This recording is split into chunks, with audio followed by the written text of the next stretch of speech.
हरे कृष्णा। राधे राधे। किशन दास के चैनल में आप सभी प्यारे प्यारे बिहारी जी के भक्तों का स्वागत है। और आप सब कैसे हो? कान्हा जी की कृपा से आप सब ठीक होंगे।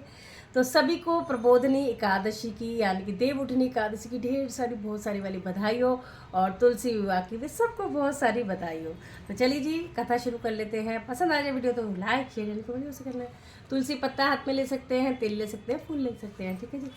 तो श्रीमन नारायण नारायण नारायण भजमन नारायण नारायण नारायण लक्ष्मी नारायण नारायण नारायण गोविंद नारायण नारायण नारायण।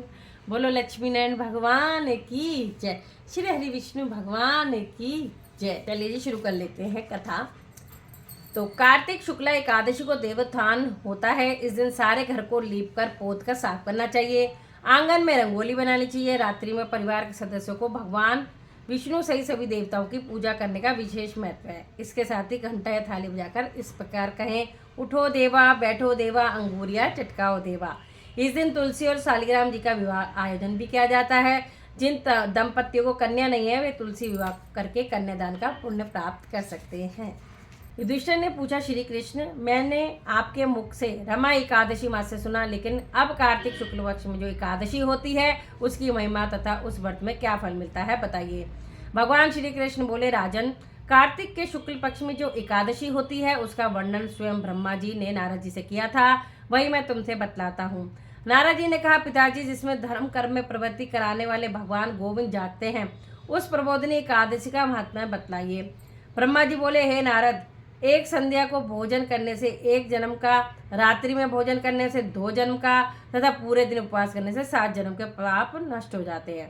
प्रबोधनी एकादशी के व्रत के प्रभाव से मेरु पर्वत के समान कठिन पाप क्षण मात्र में ही नष्ट हो जाते हैं। इस एकादशी के व्रत का फल 1000 अश्वमेध तथा 100 राजसूय यज्ञ के फल के बराबर होता है। जो मनुष्य हृदय के अंदर ही ऐसा ध्यान करते हैं कि प्रबोधनी एकादशी के दिन रात्रि को जागरण करते हैं, उनकी बीती हुई तथा आने वाली 10,000 पीढ़ियां विष्णु लोक में जाकर वास करती हैं और नरक में अनेक दुखों को भोगते हुए पितृ विष्णु लोक में जाकर सुख भोगते हैं। ब्रह्म हत्या आदि महान पाप भी प्रबोधनी एकादशी का व्रत करने से धुल जाते हैं। एकादशी के दिन रात्रि को जागरण करने का फल अश्वमेघ आदि यज्ञों के फल के अधिक होता है। गो, स्वर्ण, भूमि आदि के दान का फल कार्तिक मास की शुक्ल पक्ष की प्रबोधनी एकादशी के रात्रि के जागरण के फल के बराबर होता है। इस संसार में जितने भी तीर्थ है तथा जितने भी तीर्थों की आशा की जा सकती है, वैसा प्रबोधनी एकादशी का व्रत करने वाले के घर में रहते हैं। वह योगीवान, योगी, तपस्वी तथा इंद्रियों को जीतने वाला होता है, क्योंकि वह एकादशी भगवान विष्णु को अत्यंत प्रिय है। इसके व्रत के प्रभाव से कामिका, वाचिका और मानसिक पाप नष्ट हो जाते हैं। इस एकादशी के दिन जो भगवान के प्राप्ति के लिए दान, तप, होम, यज्ञ आदि करते हैं उन्हें अक्षय पुण्य फल प्राप्त होता है। प्रबोधनी एकादशी के दिन भगवान की पूजा करने से बाल, यौवन और वृद्धावस्था के समस्त पाप नष्ट हो जाते हैं। इस एकादशी की रात्रि को जागरण करने का फल सूर्य ग्रहण के समान स्नान करने के फल के बराबर होता है। मनुष्य जन्म से लेकर जो पुण्य करता है वह पुण्य प्रबोधनी एकादशी के व्रत के पुण्य के सामने व्यर्थ है। इसलिए हे नारद, तुमको भी विधि पूर्वक विष्णु भगवान की पूजा करनी चाहिए। जो मनुष्य कार्तिक मास में धर्मपरायण होकर अन्य व्यक्तियों का अन्न नहीं खाते, उन्हें चंद्रायण व्रत का फल मिलता है। कार्तिक मास में भगवान दान आदि से उतने प्रसन्न नहीं होते जितने की शास्त्रों की कथा सुनने से प्रसन्न होते हैं। कार्तिक मास में जो मनुष्य भगवान की कथा का थोड़ा बहुत पढ़ते या सुनते हैं, उन्हें 100 गो के दान का फल मिलता है। मनुष्य अपने कल्याण के लिए विष्णु भगवान की कथा सुनते हैं, वे अपने कुटुंब का उद्धार करके 1 सहस्त्र गोदान का फल पाते हैं। जो मनुष्य प्रबोधनी एकादशी के दिन विष्णु की कथा सुनते हैं, उन्हें 7 दीप के दान का फल मिलता है। जो विष्णु की भक्ति पूर्वक कथा सुनते हैं और कथा बाँचने वाले ब्राह्मण की यथाचित पूजा करते हैं तथा उन्हें संतुष्ट करते हैं, वे उत्तम लोक को जाते हैं। इस पर नारद जी बोले, हे ब्रह्मा जी, अब आप एकादशी के व्रत का विधान कहिए और कैसा व्रत करने से कौन सा पुण्य मिलता है यह भी समझाइए। ब्रह्मा जी बोले कि हे नारद जी, इस एकादशी के दिन मनुष्य को ब्रह्म मुहूर्त में उठना चाहिए और नदी, तालाब, कुआं आदि में स्नान करके व्रत का नियम ग्रहण करना चाहिए। उस समय भगवान से विनय करनी चाहिए कि हे भगवान, आज मैं निराहार रहूंगा और दूसरे दिन भोजन करूंगा, इसलिए आप मेरी रक्षा करें। इस प्रकार विनय करके भगवान के समीप गीत, नृत्य, बाजे तथा कथा आदि से व्यतीत करना चाहिए। प्रबोधनी एकादशी के दिन कृपाणता को त्याग कर बहुत से पुष्प, फल, अगर, धूप आदि से भगवान की आराधना करनी चाहिए। शंख के जल से भगवान को अर्घ्य देना चाहिए। इसका समस्त तीर्थांश आदि से करोड़ गुना फल मिलता है। जो मनुष्य पुष्प से भगवान की पूजा करते हैं उनके सामने इंद्र भी हाथ जोड़ता है। कार्तिक मास में जो बिल पत्र से भगवान की पूजा करते हैं उन्हें अंत में मुक्ति मिलती है।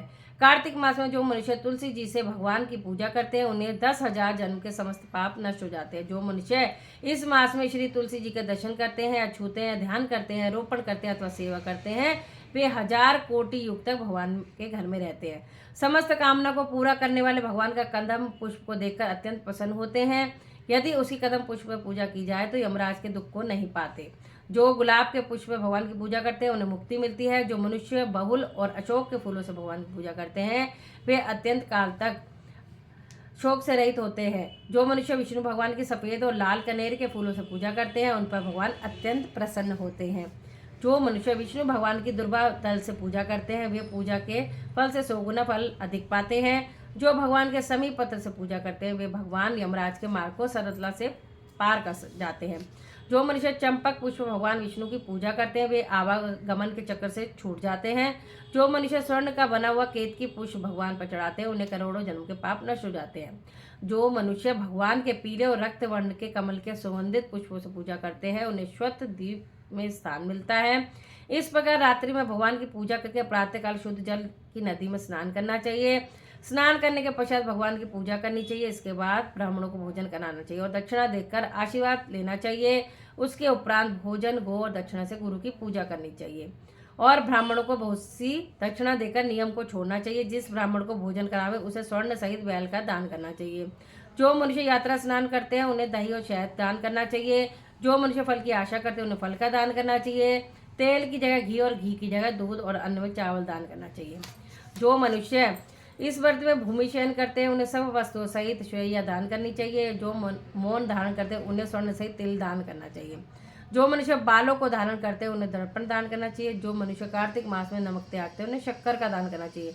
जो मनुष्य नित्य प्रति देव मंदिरों में दीप जलाते हैं उन्हें स्वर्ण या तांबे के दिए को घी तथा बत्ती सहित दान करना चाहिए। जो मनुष्य चातुर्मास व्रत में किसी वस्तु को त्याग देते हैं उस दिन से पुनः ग्रहण करना चाहिए। जो मनुष्य प्रबोधनी एकादशी के दिन विधि पूर्वक व्रत करते हैं उन्हें अत्यंत सुख मिलता है और अंत में स्वर्ग को जाते हैं। जो मनुष्य चातुर्मास्य को बिना किसी विघ्न के पूरा करते हुए फिर दोबारा जन्म नहीं मिलता। जिन मनुष्य का व्रत खंडित हो जाता है वह नरक को जाते हैं। जो मनुष्य इस एकादशी के महात्म्य को सुनता है पढ़ता है उसे गोदान का फल मिलता है। बोलो श्री हरि विष्णु भगवान की जय, लक्ष्मी नारायण भगवान की जय, श्रीमन नारायण नारायण नारायण। तो देखा एकादशी का महात्म्य कितना महान है और सब सुखों को देने वाला है। इसलिए जो भी करे अच्छा करे, दान धर्म सेवा पूजा बढ़ चढ़ के करे।